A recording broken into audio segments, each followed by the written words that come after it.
I'm extremely happy to be here with all of you. It's such a great privilege to be able to share.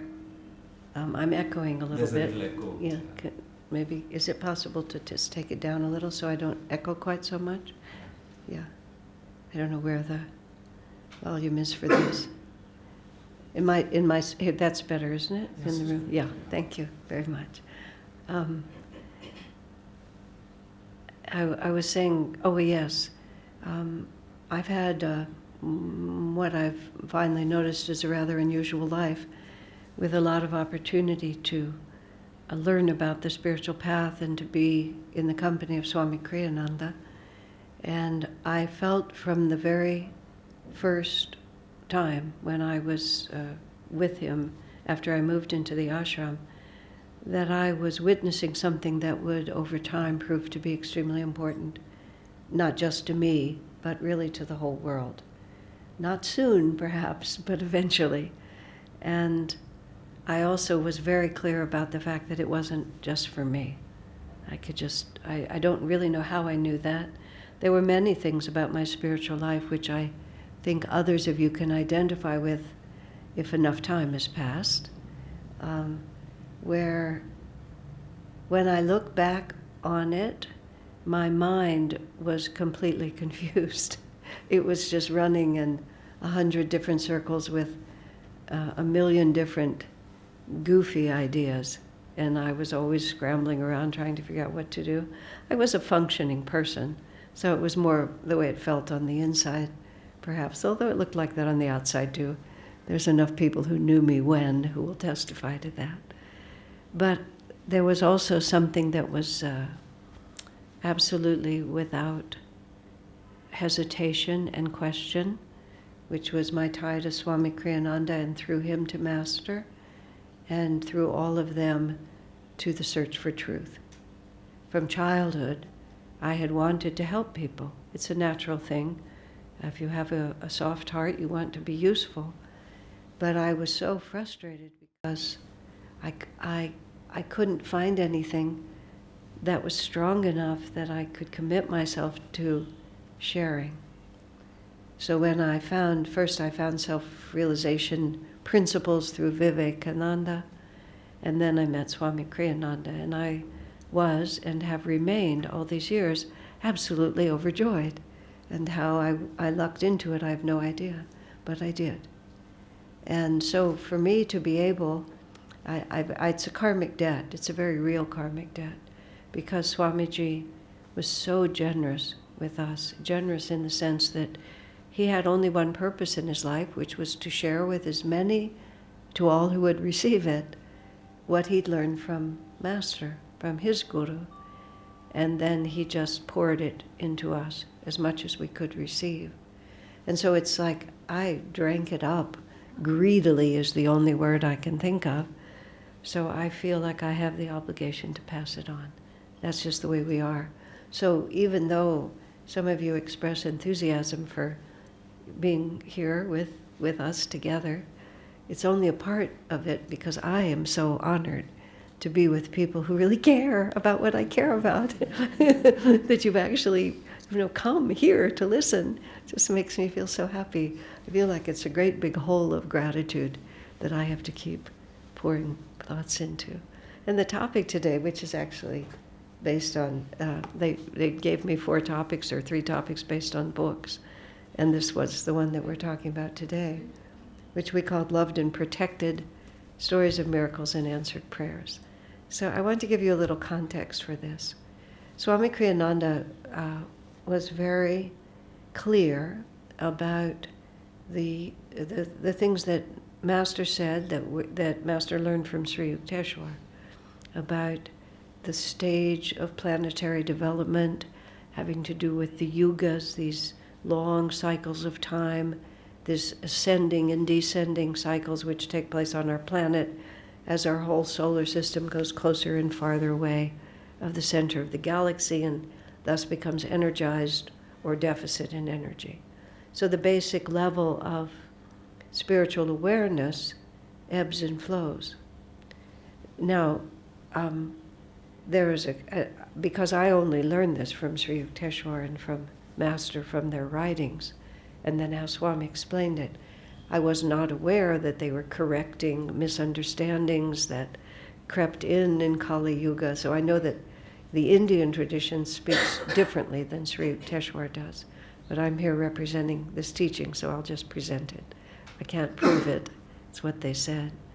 So Swamiji talked about, and again he was talking from Master, that our world has fallen into, our whole universal planetary culture has fallen into narrow-minded bigotries of various kinds. And in Autobiography of a Yogi, Master has this paragraph, Babaji and Jesus working together have planned the spiritual salvation of this age. I find that intensely reassuring.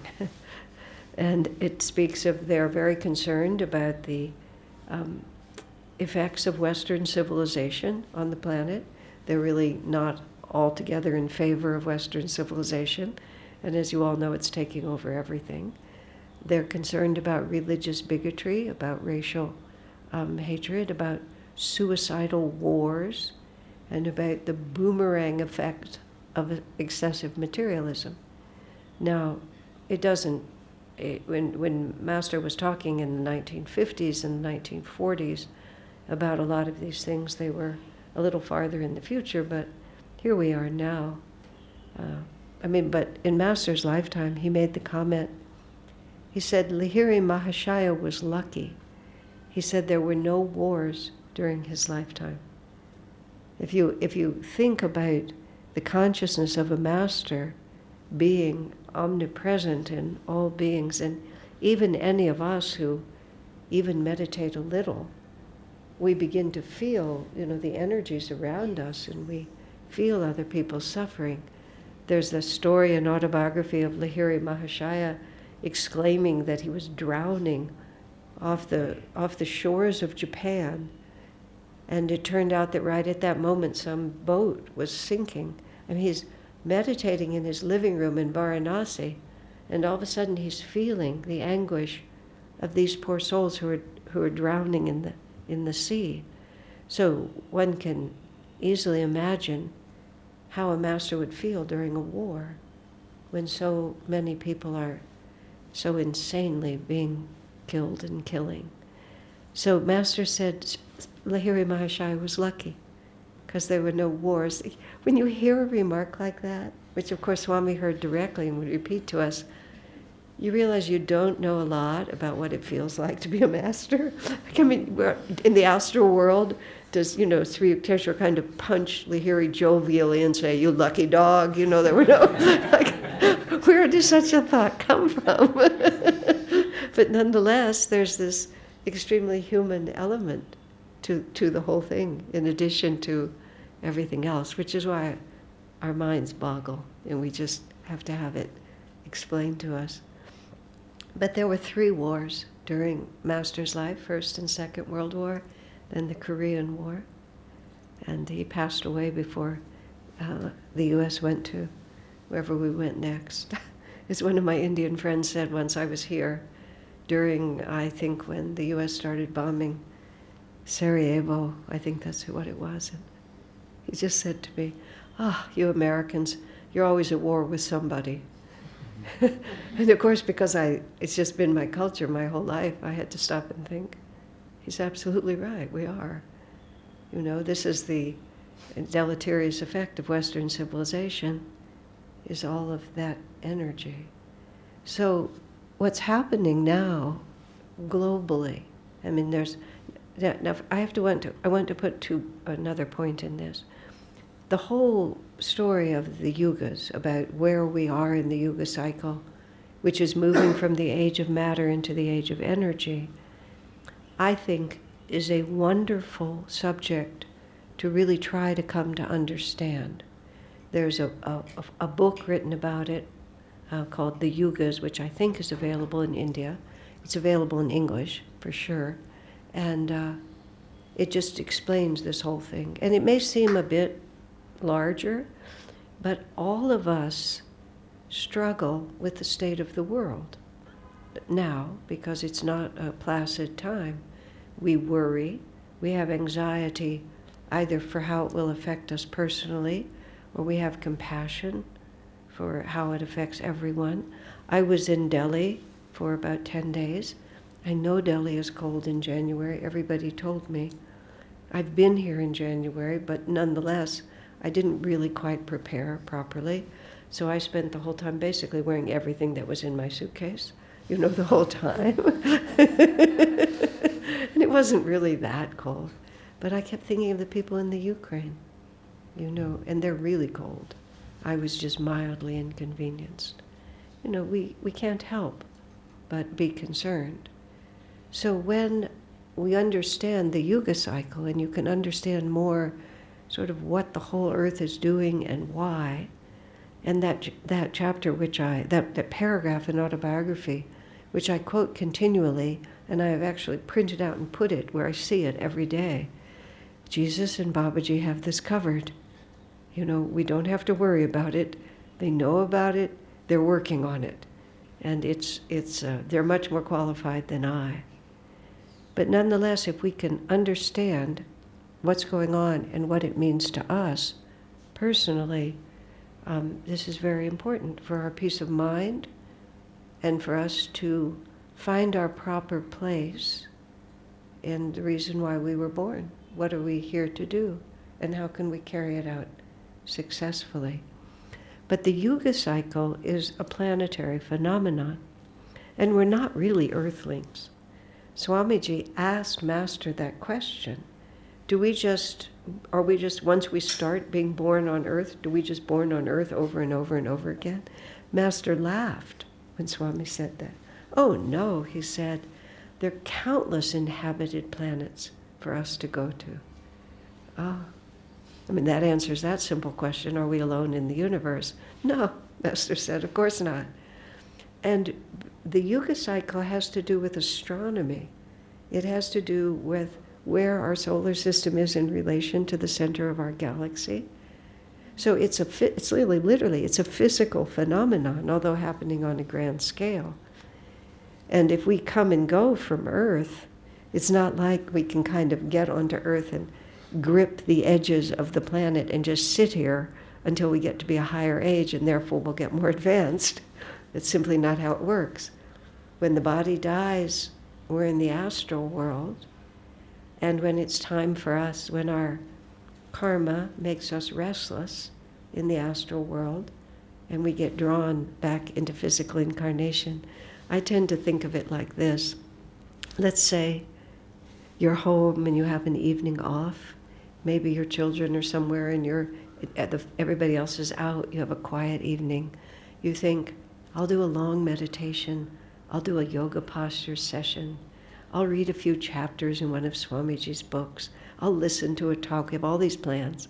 So let's say we start with a few yoga postures, and in the middle of savasana, we feel a little hungry. And we think, maybe I'll just see what's in the refrigerator. We open the refrigerator. There's not so much in there. But we remember the new pizza place, which is just down the street.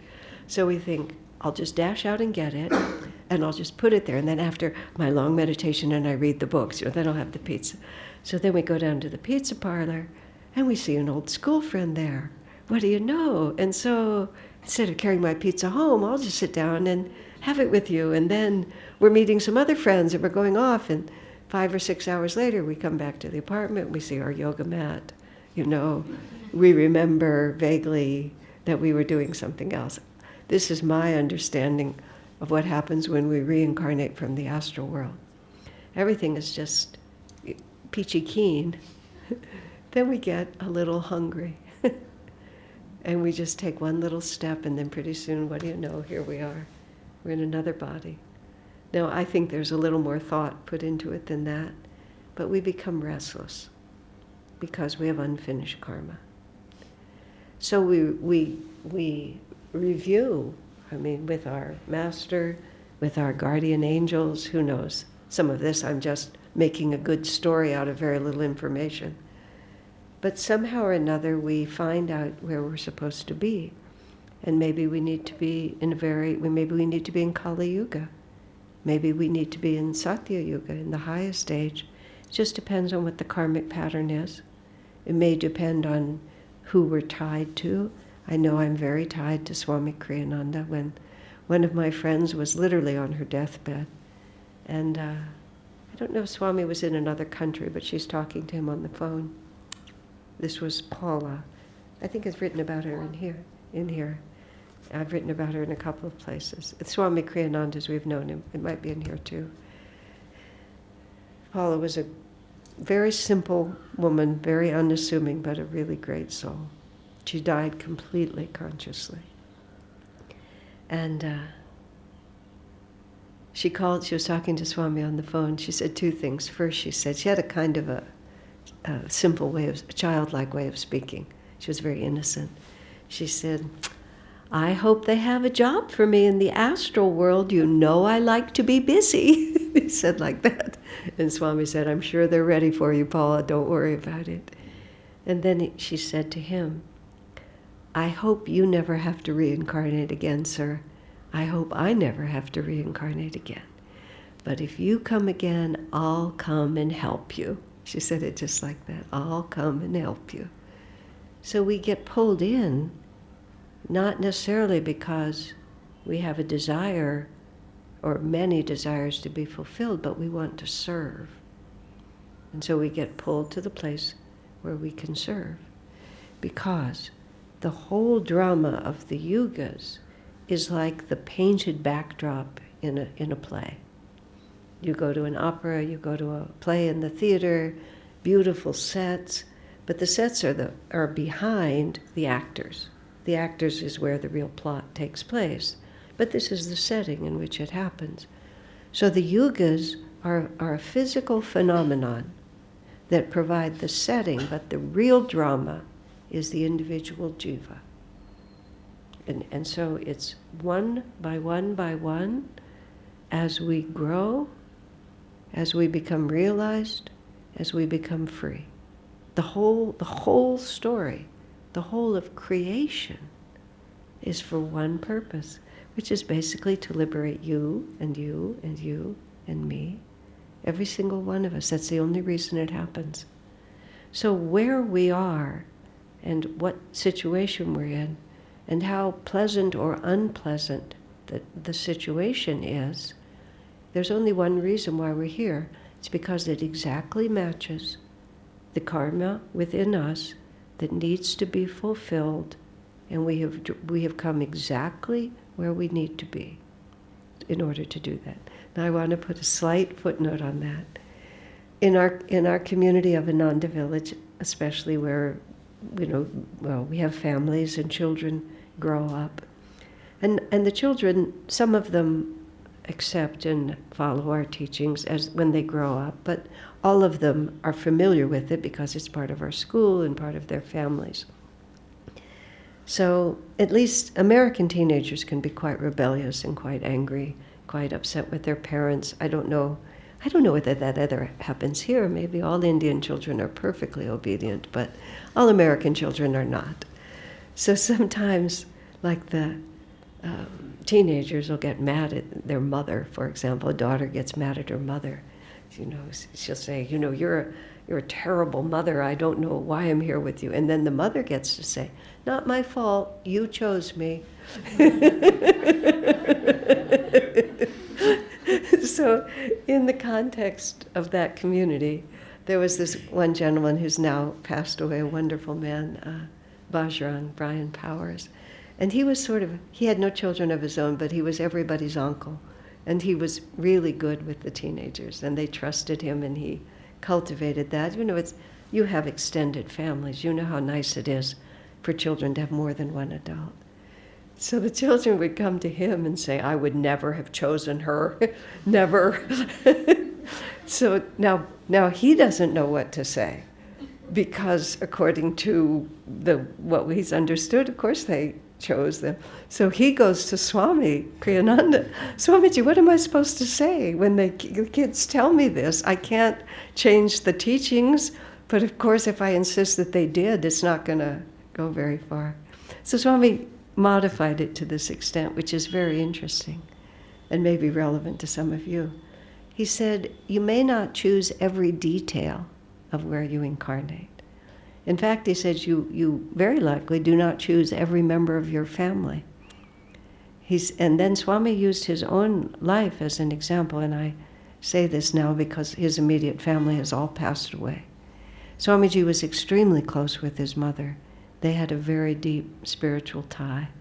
And when I talked to people who knew the family when the boys were young, he had 2 brothers, she told me that Swami and his mother were kind of a bit apart. Their vibration was a bit different than the rest of the family.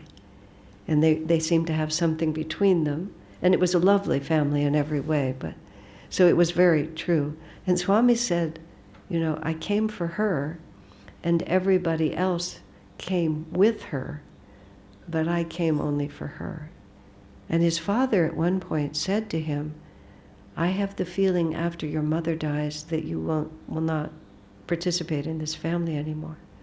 And Swamiji said he just was silent because there was nothing to say. Because in fact, the karma was with his mother. And he make a circle like this where there's a little bit of an overlap.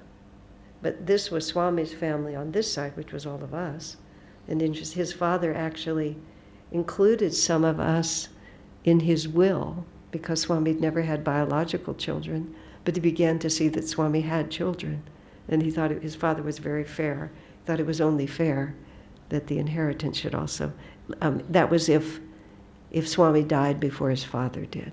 Then because that didn't happen, it never happened. But then you have his mother, who had a wonderful relationship with her husband and was very close to 2 more sons, but this is how it went. So Swamiji explained that to Brian, that there would be a reason, a chosen reason why they came, but not necessarily every detail of why you're here. However, here we are, and we came because it matches our karma, and that there's something for us to learn or something for us to give. It's not always that we have something we don't know. Sometimes it's just something we came to give, which is why I said to Swami once, Sir, the next time, could we come higher in the Yuga cycle? Because I find this early Dwapara very depressing. But what is happening in the world right now is, as we move closer to the galactic center, tremendous energy is coming into this planet. Everywhere I am in India, I started coming into India the first time in 1986. And India was still closed to foreign corporations at that point, which gives you an idea of where we were. Within a couple of years, because I was bringing American tourists here on a regular basis, spiritual tourists, devotees. But somewhere between one trip and the next trip, the foreign corporations came in, and the next time we went to Varanasi, Coca-Cola was advertised on the side of the little boats. And the rest is history. You can just see everything is accelerating so fast. Everywhere, everything is accelerating. And the way Swami described it is everybody on the planet is feeling this great onrush of energy. But people are reading that energy and using that energy in different ways. Master says it's because there is a great spiritual awakening happening. And he himself, that's why he came. Sri Yukteswar sent him to California. We just sort of take it for granted that that's what he did, but really odd, isn't it? That he was here in this fine, the country, when Master died, his last words were talking about the power of India for him, and I am hallowed, my body touched this sod.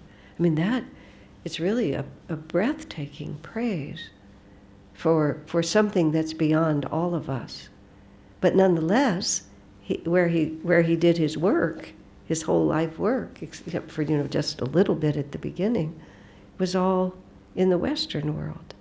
because Babaji and Jesus are quite concerned about the influence of Western civilization. And so they sent an avatar to begin to share all this energy. So all this energy is coming in and everybody feels it.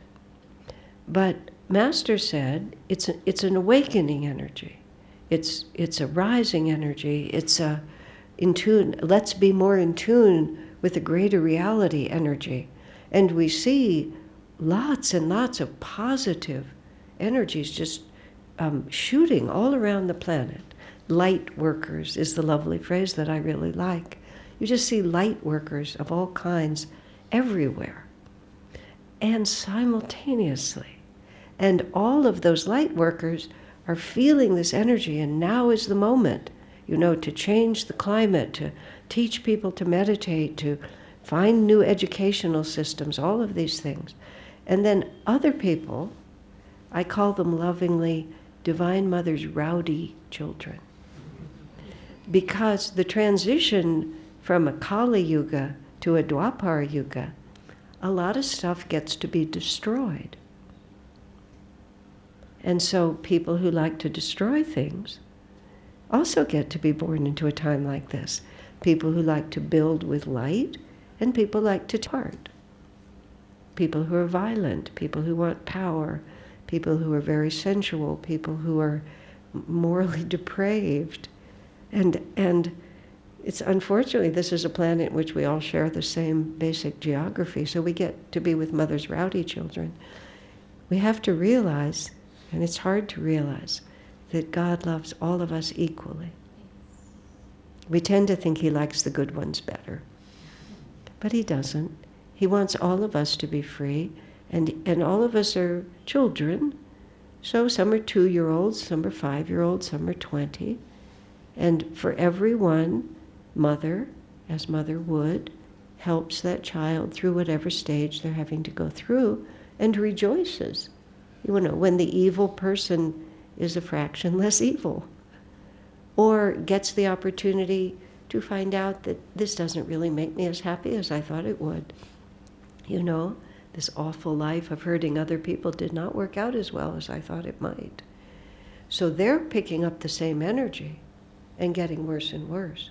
And the really, really bad news, and I hope you already know this before I say it, Dwapara Yuga is the most insecure of all the yugas, apparently, because technology grows faster than morality does.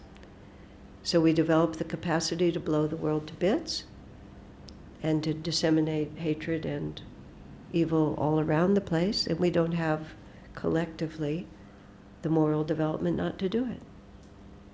And because of technology, violence and evil can reach all over the place, just like that. However, Master said, after a tumultuous transition, and he did not put a time frame on that transition, after a tumultuous transition, we'll have like he said, 300 years of peace and prosperity on the planet, but there will be the tumultuous transition. So having said all of this, which was actually, believe it or not, by way of introduction for this book, at a certain point, Swamiji announced that he was writing a book about miracles. And he said that he thought it could be a very important book for our times because it would help people to realize that in all of this that's going on, there's a thread of divine power. And if we're inspired by stories, and if we can hear these stories, and he asked us to sort of gather and contribute stories for this book. At the time I thought, that does not sound like something Swamiji would write. And so it kind of was going on for, I don't know, a few weeks or a few months. And then once he often came to stay where I lived in the Palo Alto community for various reasons. He tended to fly internationally from the airport near where we are, and he just came to visit because he knew we were lonely. So he'd come see us. So he shows up one day with a manuscript folder, and he hands it to me and says, "I'll never write this, you write this." Just like that. Which was also for me because I always procrastinated writing, and I just knew that I had to. So he gave it to me, and there was not much in the manuscript. He'd never really done it. But he continued to emphasize repeatedly that it was very, very important for us to begin, for the world, for us to begin to recognize, to appreciate, and to communicate, those of us who understand that there's a higher power and a greater reality moving into this world, that it was vitally important that we embrace and articulate and make available to others this simple fact. So he asked me to do it, and of course I had to. And what was so interesting to me is I've always been a very practical person about the spiritual path. I have a certain amount of intuition, and I live comfortably with very far out ideas. But I've never been one to walk around and talk about miracles. I mean, ever. There's not one story in here that is from me, because I just don't have any. That sort of thing just doesn't happen to me. But this was the second book of collected stories that I wrote, the first being Swami Kriyananda as we've known him, in which I set out a wide net to the Ananda family and asked them to meet with me either over the phone or in person and tell me their stories about Swamiji, and then I re-articulated them and explained them in that book. So I kind of knew what the method was. So I contacted my Ananda family, and I think I probably traveled to a few places, and I also got calls from Europe and various other places. And then began what really was one of the most wonderful experiences of my life. I have to say it was. I didn't want to record because that's a long process of transcribing and so on, and I can type well enough without looking at my fingers to be able to understand it, the confusion. So I can just sit with the computer on my lap, type enough to get the story, and not break eye contact with someone. So I met lots of different friends, almost all from Ananda, part of our spiritual family, but not all. And then they would sit and talk to me about how God had intervened in their lives, often saving their life, or doing something that was completely inexplicable by any human standard.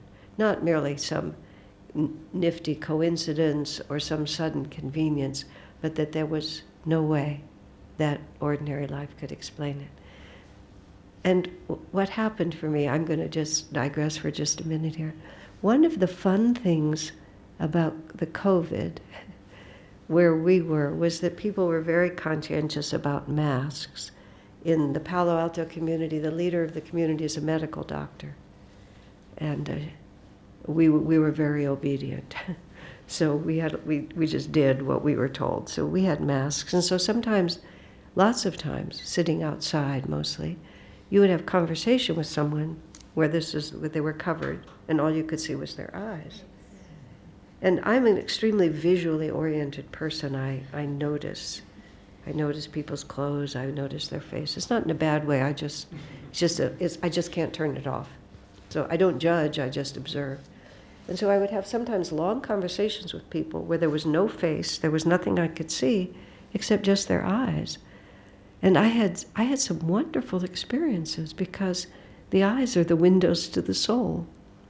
And I realized how much I was thinking about faces and teeth and mouth, and expressions, all of which contributes to understanding a person, but the energy of the eyes is really the only thing there is. Just one more story, this is in the other book. This couple in our community who were very oddly matched, after a period of time, unfortunately, the marriage just didn't hold.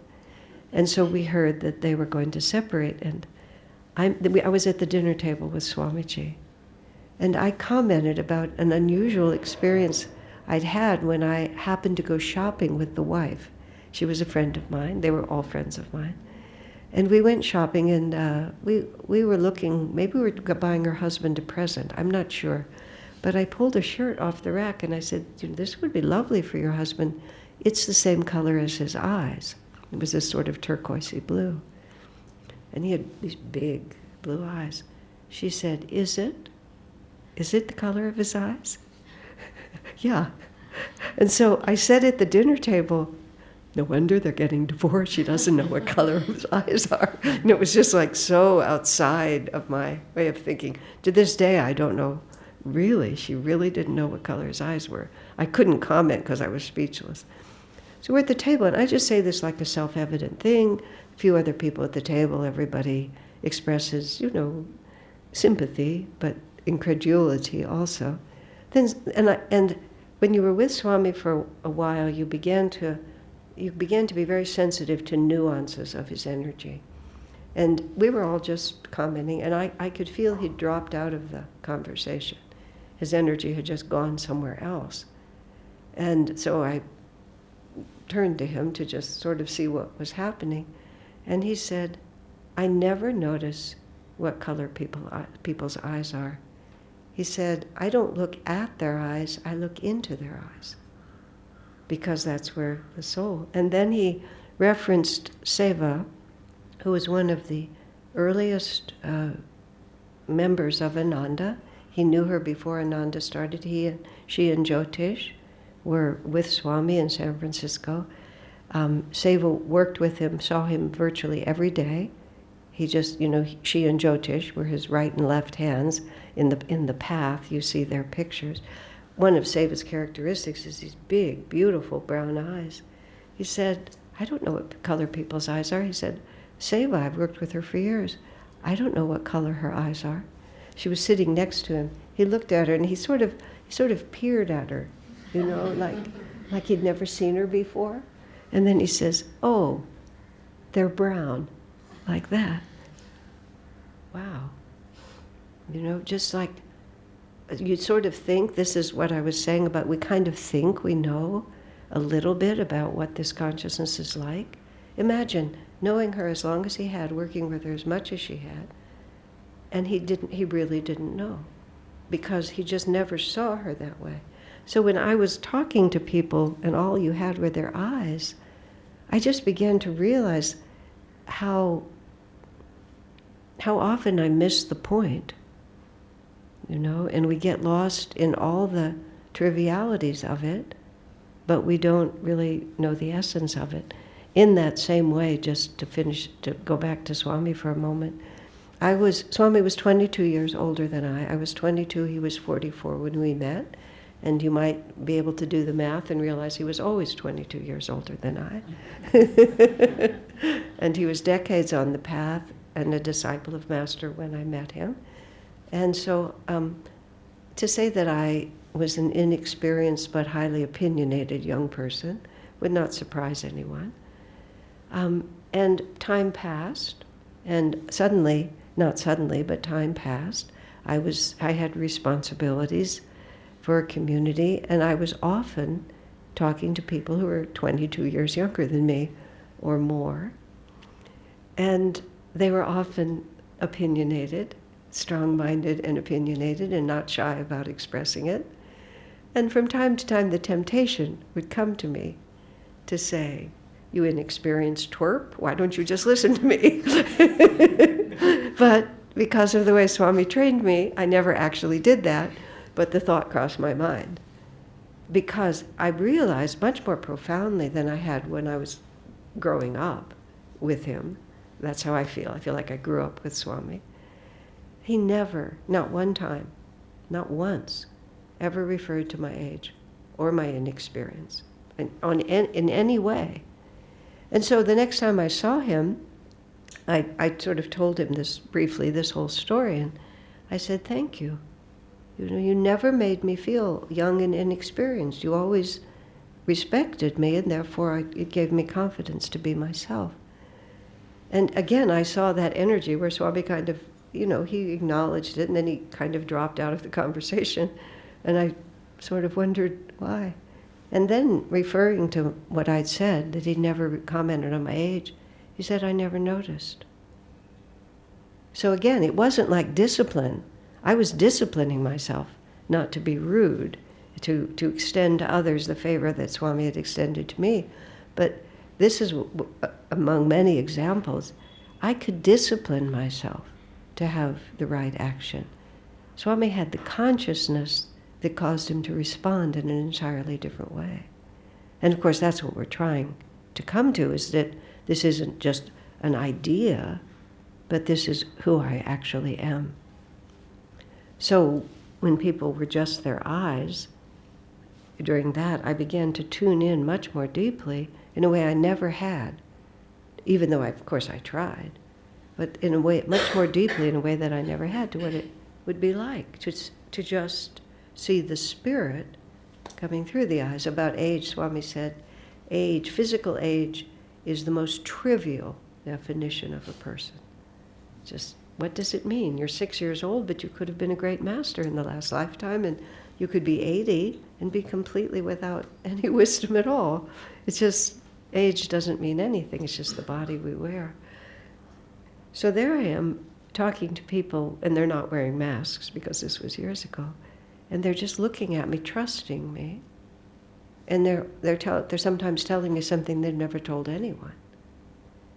And I talked to, they were all people associated with Ananda, but even within the context of Ananda, some people have had a hard time and have struggled. Others have, sailed through, but karma is karma, and you become a disciple, it makes it more meaningful and easier to go through your karma, but it doesn't erase it.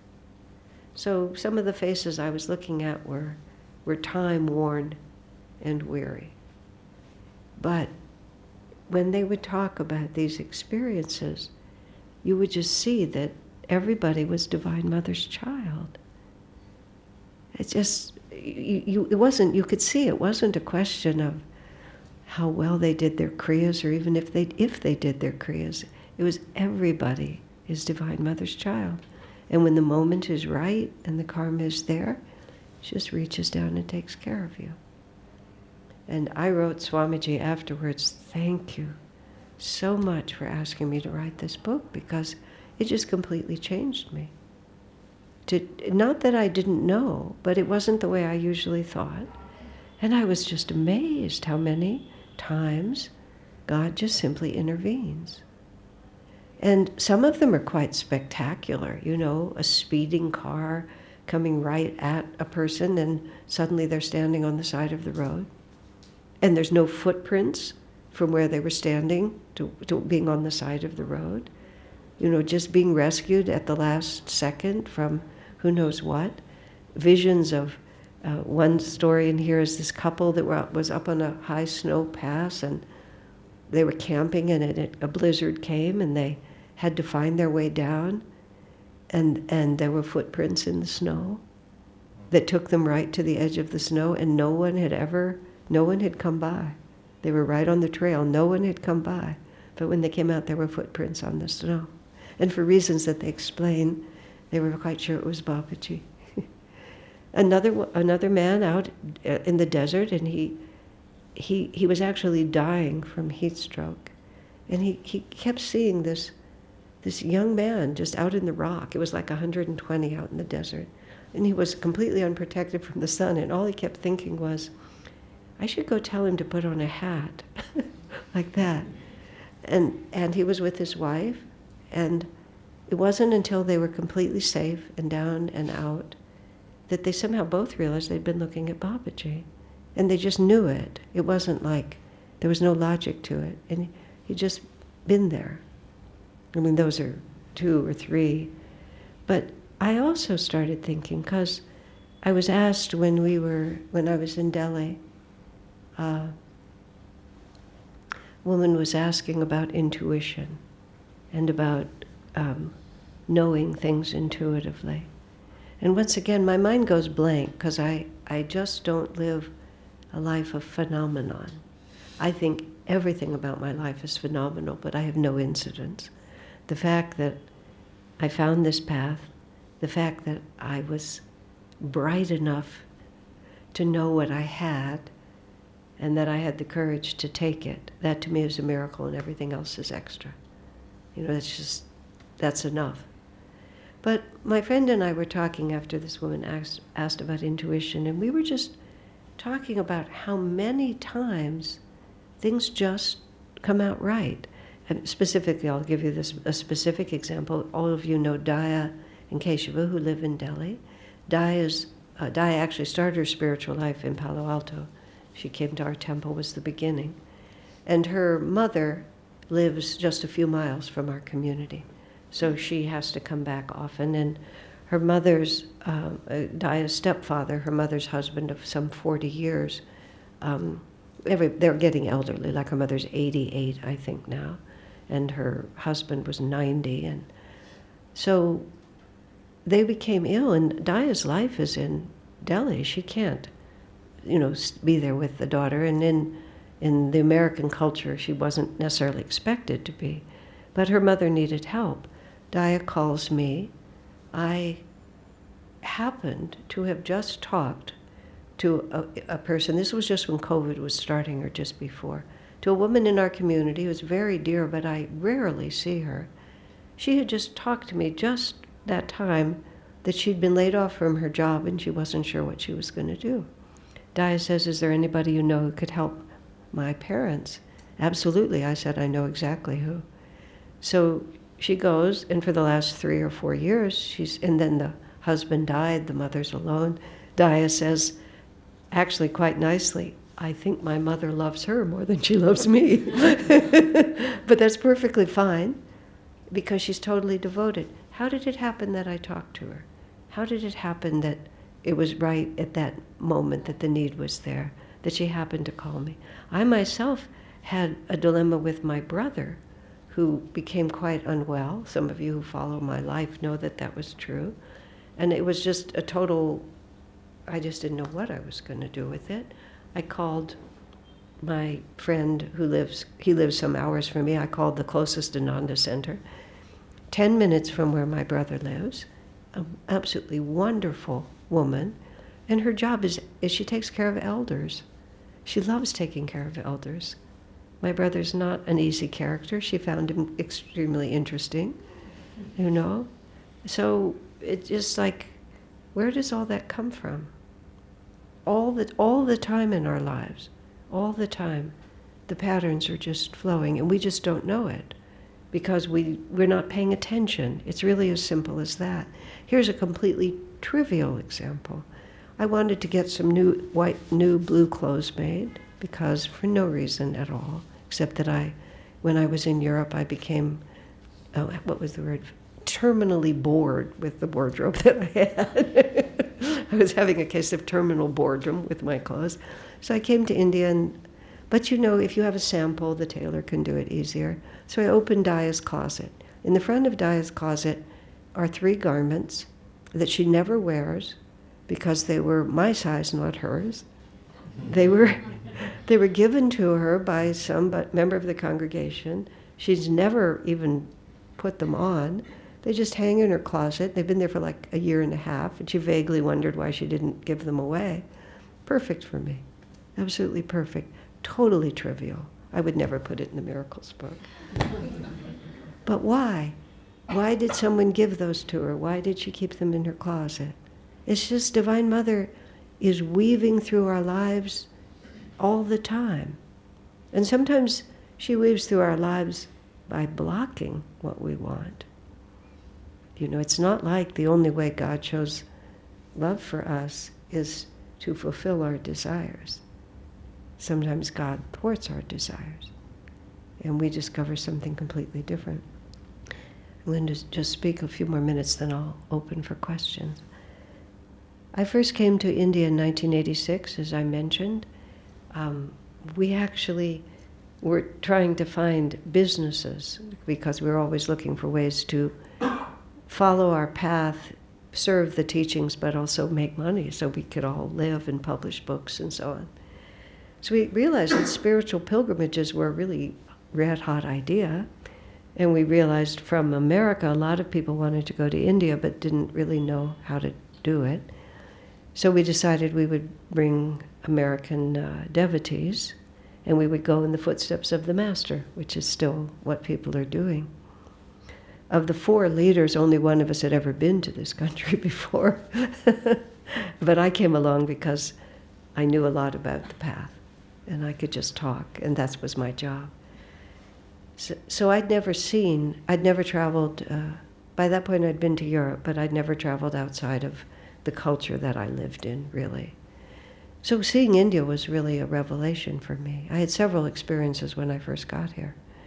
One was I just saw, crowded circumstances and impoverished people. You see more, life is more vivid. In California, everything's behind closed doors and very tidy. Less so now. It's breaking down there too, but my first thought when I looked out the window was, we have all the technology and all the money in the world to make Earth a paradise. We just don't want to. Collectively. There's no obstacle to it. The only problem is the human heart. And it occurred to me that the work I was doing to help people understand what causes suffering and what brings joy was the most politically active thing I could do. I've always felt like an extremely politically active person because what we're doing, not just we're solving the problem. Because this is what all of it's about. It's to awaken compassion and courage.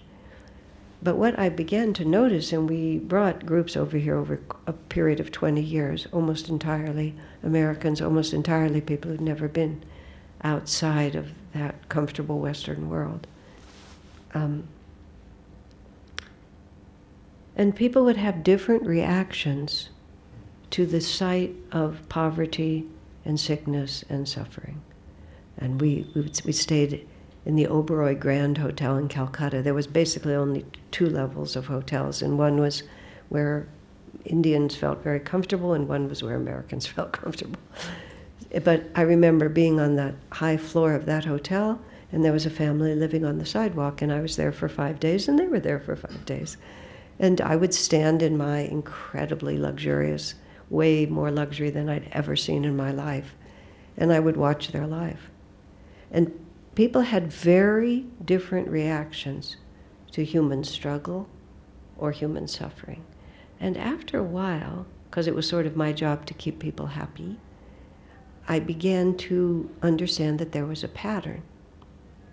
And this is what I believe still to be true.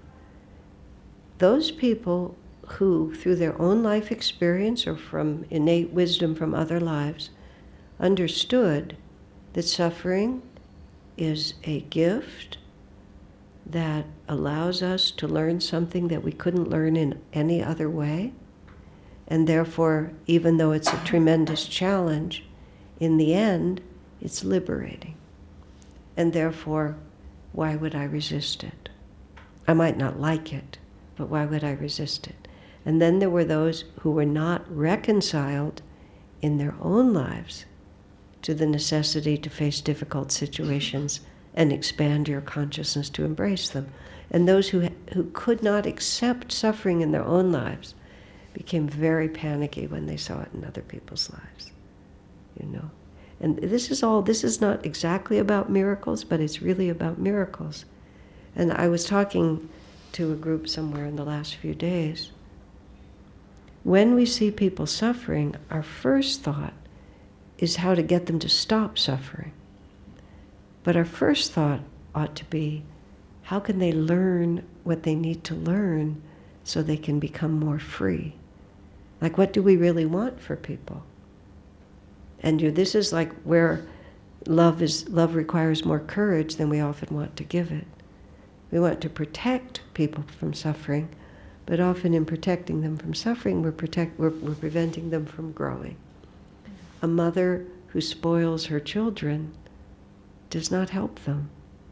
A parent who spoils their children because they never develop the strength. If you just raise a hothouse flower and then it has to go out into the world, it doesn't have the necessary stamina. But it's very difficult to realize that everything that comes to us is equally a gift from God. And it's a gift from a loving mother who knows better than we know exactly what we need. It's very annoying, I admit it. It's very annoying. But the ego thinks that ease and comfort is the same as good. The soul knows that courage and victory will take us to freedom. And is that bad when you have to rise to accept something that you didn't choose? So we go back to those high school kids. I would never have chosen you. I would never have chosen this. And that's really what we're working toward. And however, when we immerse ourselves in dramatic stories of how attentive our Divine Mother is to our well-being, those are the things that give us faith. That we know, in the moment of need, Divine Mother's there. Yeah. There's a wonderful quote from Master that I only saw recently. I don't know how, but I just saw it recently. And he said, after I am gone, unknown, I will walk by your side, guarding you with invisible arms. Unknown, I will walk by your side, guarding you with invisible arms. And the masters tell the truth. We can't see what those who have that kind of sight can see, which is we're never alone. We're always surrounded. And if Divine Mother chooses not to intervene, the only reason she would do that is because she knows it's better for us. Just like you might look at your child and think, do I intervene and make it work for them? Or do I let them face into it and conquer it themselves? Jyotish tells a charming story about this little 3-year-old girl who used to come visit him when he was living at Ananda village. Her name escapes me at the moment, but she was one of the reasons that we weren't able to stay at what is the seclusion retreat. We had 75 acres there. Cece, that was her name, Cecilia. And Cece made meditation impossible anywhere on the 75 acres because she was so forceful and so loud and so continuous.